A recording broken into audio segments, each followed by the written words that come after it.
3, 2, 1, action. Hey guys, welcome back to Off the Record, where we talk about whatever we want. And an extra special shout out to you guys, Patreons. I always say Patreons, but it's patrons. Patrons of Patreon. Or just our JK fans. Yeah, we love you. True fans.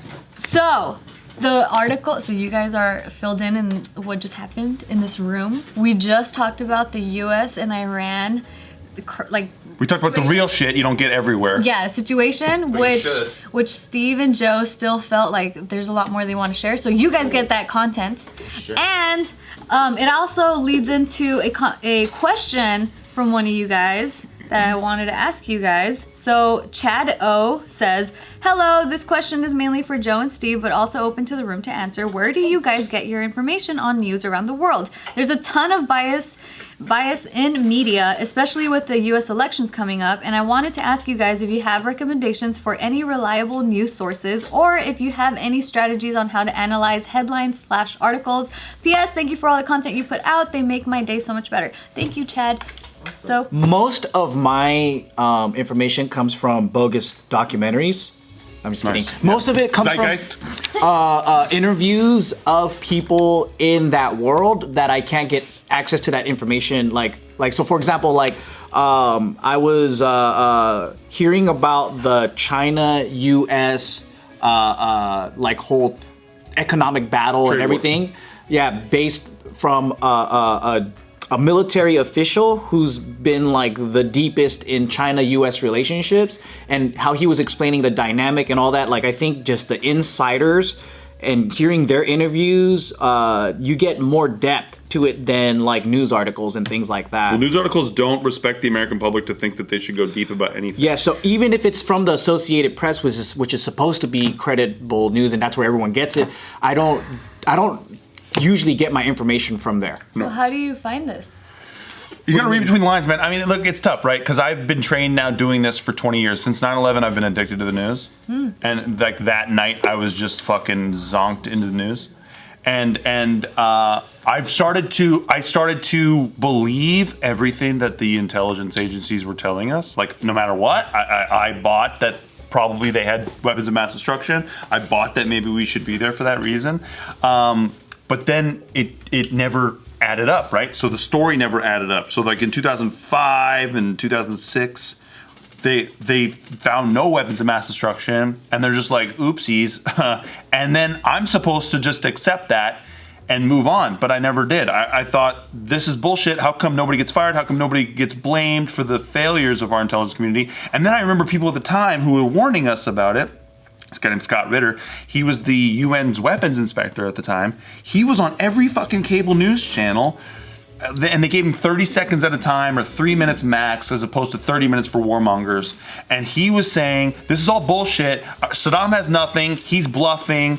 He convinced a bunch of military leaders around him that they have weapons so that they're all scared of him, so that they don't do anything, or he'll fucking yellow mustard gas them. You know what I'm saying? Like that kind of. And then they said he had yellow cake from Africa, uranium, and then there was a guy named Ambassador Joe Wilson who says that's bullshit. I was there. They had no yellow cake uranium. And then his wife was Valerie Plame, a CIA agent, and she got outed by a guy named Richard Armitage, who was the Undersecretary of State at the time, and it was all done to punish the Wilsons for saying there was no weapons of mass destruction in Iraq. Google all that shit, right? So once you pay attention to that, you start to not accept the narrative that you get spit into your mouth every morning from the media. So I read what the media says, and I look at it with the skeptical eye now, instead of just going, yes, and I regurgitate all this. It's no different than when you watch sports news, okay? This is the perfect example. This will bring a lot of you over to what I'm saying. If you watch a lot of sports media and you listen to what they say, all their hot takes and shit, you notice people in bars and people out and about start to just repeat their talking points no matter the fuck what, right? Mike McCarthy, he was the Packers head coach.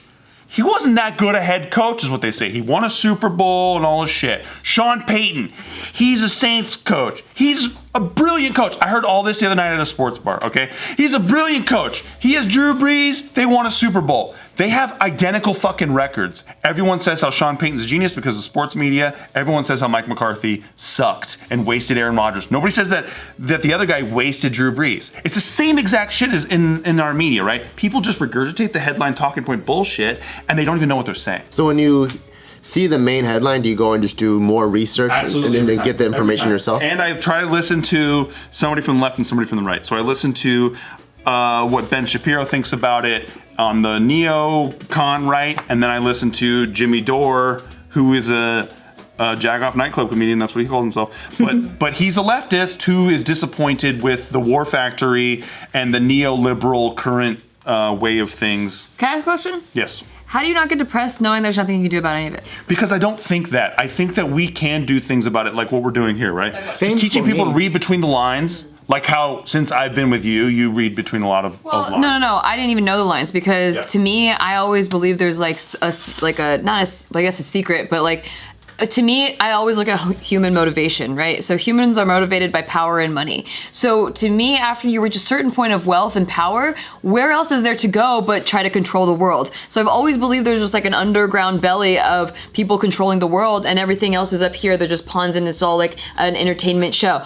I didn't know what the show was because I just don't follow it because I think it's all a show and there's nothing I can do about it. Well, the more that you know about history, the more that you know that they play the same playbook again. And that was my entrance into this, and it started really early, like in 4th or 5th grade. My teacher was saying history is his story, and how the winning victor will history is written by the victor. So I was like, so everything is just perspective, or how, at the time I didn't know the word perspective, but of like how one person sees what went down. Right. That was the opening. In high school, I had a super leftist activist professor that was fucking amazing, and he actually got me into communism and shit like that. Yeah, but his whole thing was telling us that the system is created in order for us to fail, and I didn't understand what that meant at the time, but he was trying to explain to us that our socioeconomic background, living in a poor neighborhood, shit like that, the society in this capitalistic structure, we need low-wage workers. So we're not set up to succeed because the system has to have that. And I'm like, why would they create a society like that? That doesn't make any sense, right? So then I kept digging and reading, and then I got into Rage Against Machine, and I was listening to, very fucking high school shit. I feel like I was waking up, and then that's making me go like, okay, let's question everything. But I was fortunate enough to be in a school district where a lot of the professors or the teachers were activists in the 60s and 70s or whatever. Like they themselves saw the civil rights movement and things like that. So their stories brought me up not trusting government, but also understanding that I can control the government and do something about it. How? So that, like how they did, if you get in. like peaceful protesting, becoming Influence. a part of the government, not being like, so there's learned helplessness, right? That a lot of people had in the past. But then for us, we had teachers that were like of the Black rights movement or whatever. We had Japanese Americans that would come into school and talk about, they were in internment camps, but then, they went out, they petitioned, they became pillars of community, and they changed that way. So then I never had this feeling of, oh, I can't do anything about it. I always had this feeling of, fuck you guys, I know what you're up to, I'm gonna fucking kill you. The more I found out about this shit too, like, did you know, like, okay, everyone always says, we gotta trust the FBI, we gotta trust the CIA, we gotta trust our intelligence communities. Did you know that those same intelligence communities, including the FBI sent Martin Luther King notes encouraging him to kill himself? Yeah. You can look it all up. It's all been document dumped. You can read the letters. And it was a part of J. Edgar Hoover. No, there was not a conspiracy, but it was called, was it COINTELPRO? No. There was basically Operation Paperclip or something like that, where they were specifically looking to, no, that's CIA. So I'm getting my shit fucked up. But basically, they were specifically targeting people during the civil rights, leaders of different groups that were threatening the order of society and trying to figure out ways of getting them assassinated using gang members, the mafia, or other ways. To maintain status quo. Very fucking dirty.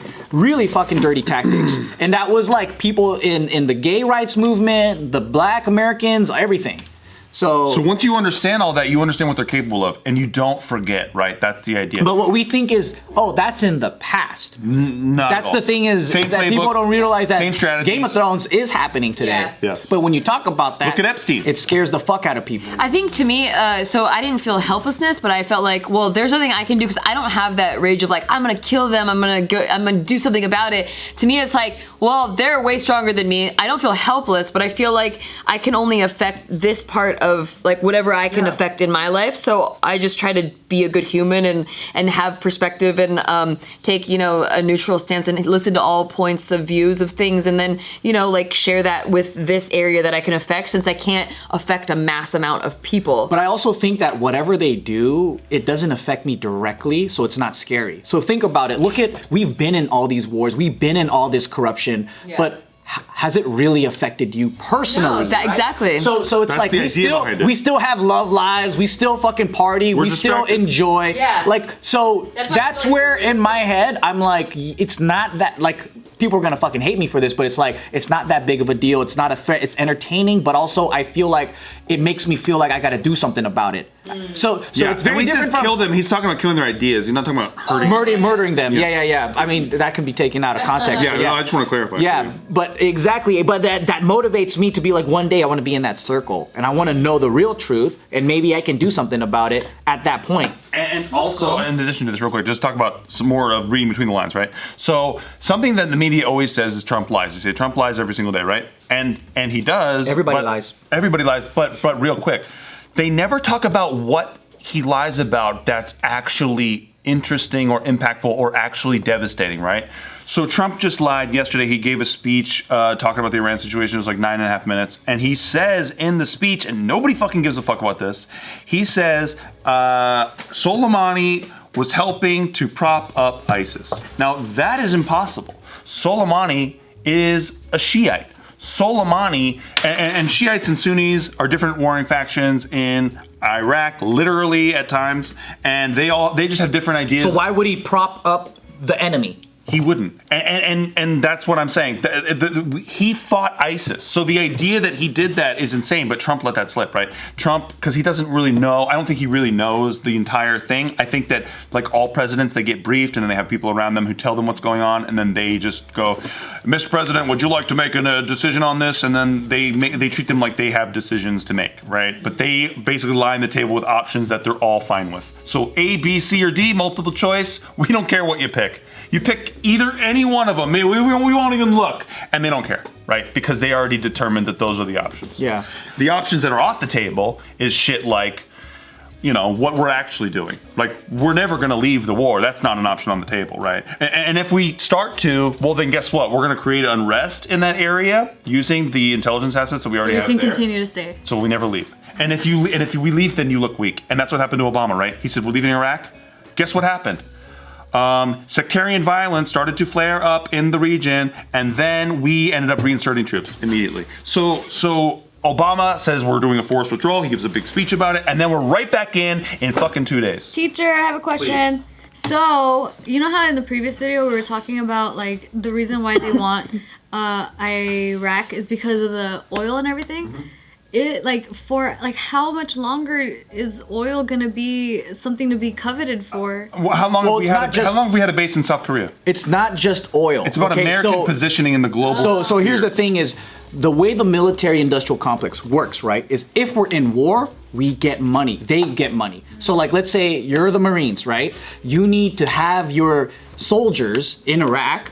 You need to petition for a budget. It's kind of like, hey, we got to be there for 10 more years. You got to give us another X billion dollars to keep it going. So if we withdraw from Iraq, then you lose the budget.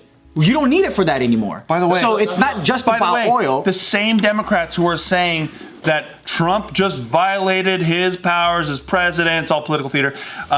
He violated his powers as president by assassinating an Iranian leader, right? Even though he's a member of the military. Why did they just give him $700 billion or $800 billion for the military?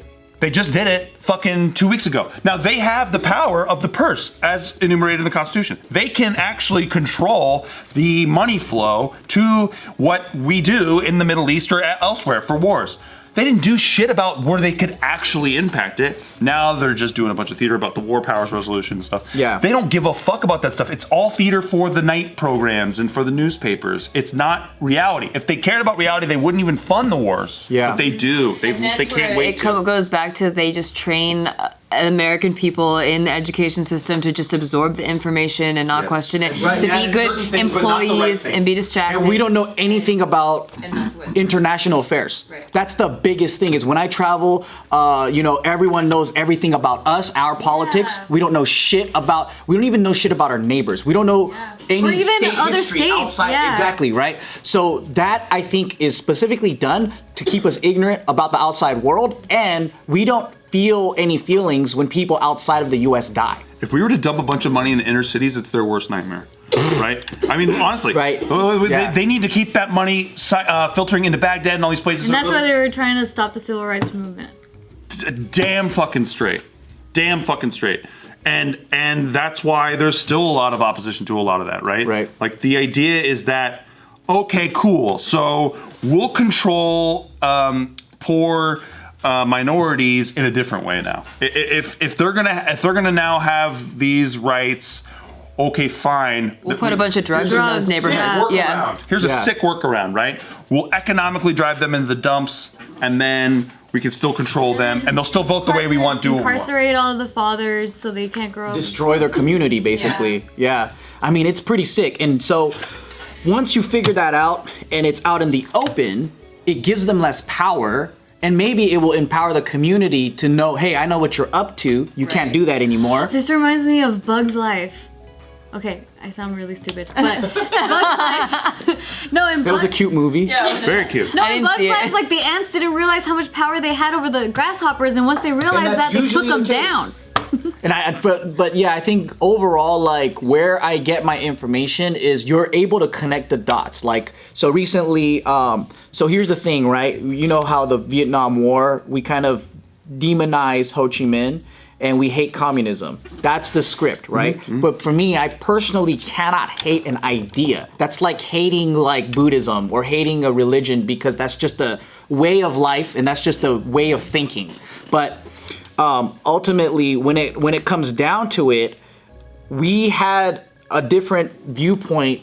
We just demonize dictators or we demonize people, but without understanding why that happened. So, for example, none of us really know that Ho Chi Minh was a Western educated person who started to realize he wanted to liberate his nation from Western colonialism, right? So during the time, it was a French colony, and he went to Western nations to petition independence without war. He asked the U.S. government to help support him in order to make Vietnam for Vietnamese people, which I think is a normal thing for maybe the locals to ask for is, hey, can you get out of our country and let us rule ourselves, right? The only people that would back him during the time were the communists because that's where a lot of these, the Cold War went down is because these former colony nations wanted independence and they wanted to control their own lands and stop being exploited.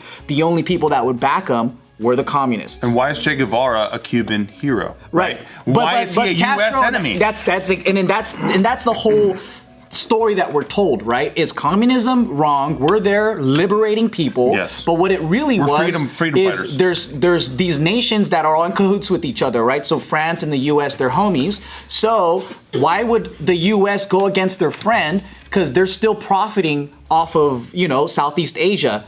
And that's when he was kind of forced to go to other countries that would go and back them up to kick out the Westerners. So a lot of these former communist nations, I don't necessarily know if that's the route that they wanted to take or they were forced to take that route because Russia would back them against the capitalistic powers that were basically exploiting their lands. You had the audacity to resist American forces in Cuba. You are a terrorist. Right. See how that game works? And then what did he do too? One of the biggest things that people say who are anti-Che Guevara and stuff, they always say he executed CIA operatives. Well, Why were they there? I mean, that's the whole thing. He felt like he was defending his homeland. Yeah, because I sound like a communist where I'm protecting, but to me, I like to be in the middle ground and understand why. Yeah, why did they want America out of Cuba? Well, number one is that was the Las Vegas of the time, and they were using a lot of the women there for prostitution. They had casinos there. It was like a haven for the mob, and it was destroying the people and the morals of that nation. So a lot of people were like, get the fucking Americans out of here because they're turning this into Sin City. And then, a lot of it was just like, we want to be Cubans for Cuba, which is a decent thing to ask for. Yeah. And during that time, I think that with colonialism, people didn't think that minorities were smart enough and capable enough to run their own land, but also they didn't want to let go of the gold. So a lot of these colonial nations, like, they're making a fuck ton of money exploiting these other,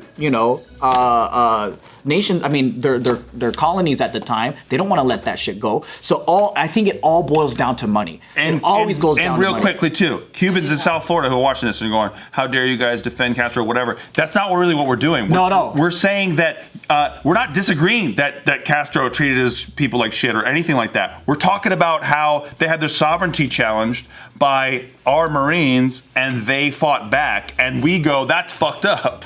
That's all I'm saying. Yeah. Is that we invade a place and then we say, that's fucked up, you guys resisted our shit.